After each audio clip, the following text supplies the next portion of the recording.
ఏలూరు జిల్లా జాయింట్ కలెక్టర్గా ఎంజే అభిషేక్ గౌడ్ సోమవారం పదవి బాధ్యతలు చేపట్టారు. అనంతరం జిల్లా కలెక్టర్ కె వెట్రిసెల్విని మర్యాదపూర్వకంగా కలిసి పూల మొక్కను అందజేశారు. ఈ సందర్భంగా జిల్లా కలెక్టర్ కె వెట్రిసెల్వి మాట్లాడుతూ ఏలూరు జిల్లాలో పౌర సరఫరాల శాఖ మరింత పటిష్టంగా పనిచేసేలా చర్యలు తీసుకోవాలన్నారు. జిల్లాలో రైతు సేవా కేంద్రాల ద్వారా ధాన్యం కొనుగోలు ప్రక్రియ ప్రారంభం కానున్న దృష్ట్యా ప్రతి రైతుకు ప్రభుత్వం నిర్ణయించిన మద్దతు ధర అందేలా ప్రత్యేక శ్రద్ధ తీసుకోవాలన్నారు. జిల్లాలో వారం రోజుల పాటు జరిగే హేలాపురి ఉత్సవాలు విజయవంతమయ్యేలా చూడాలని సూచించారు. అంతకుముందు జిల్లా జాయింట్ కలెక్టర్ ఎంజే అభిషేక్ గౌడ్ని జిల్లా రెవెన్యూ అధికారి వి విశ్వేశ్వరరావు, ఆర్డీఓ ఎం అచ్యుత అంబరీష్లు పూల మొక్కలు అందించి ఘన స్వాగతం పలికారు.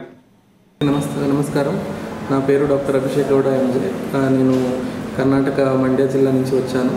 నేను 2020 బ్యాచ్ అధికారిని.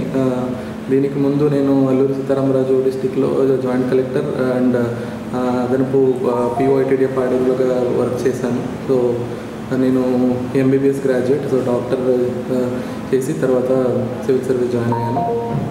ఇక్కడ ఏలూరు జేసీగా రావడానికి నాకు చాలా సంతోషంగా ఉంది. సో ఇక్కడ ప్రజెంట్ నాకు ప్యాడీ ప్రొక్యూర్మెంట్ ఇప్పుడు ఇమీడియట్ టాస్క్ ఉంది కాబట్టి దాని మీద దృష్టి పెట్టాలి అండ్ మంచిగా చేయాలి అని ఉంది. సో ఇప్పుడు టాస్క్ వచ్చేసి ప్యాడీ ప్రొక్యూర్మెంట్, ఈ గోదావరి బెల్ట్లో మనకి ప్యాడీ ప్రొక్యూర్మెంట్ టాస్క్ ఉంటుంది కాబట్టి సో దాని మీద దృష్టి పెడతాను అండ్ మంచిగా చేయాలి అని ఉంది. అది కాకుండా మనకి as a joint collector revenue works కూడా one of the main task ఉంటుంది కాబట్టి దాని మీద కూడా దృష్టి పెడతాను.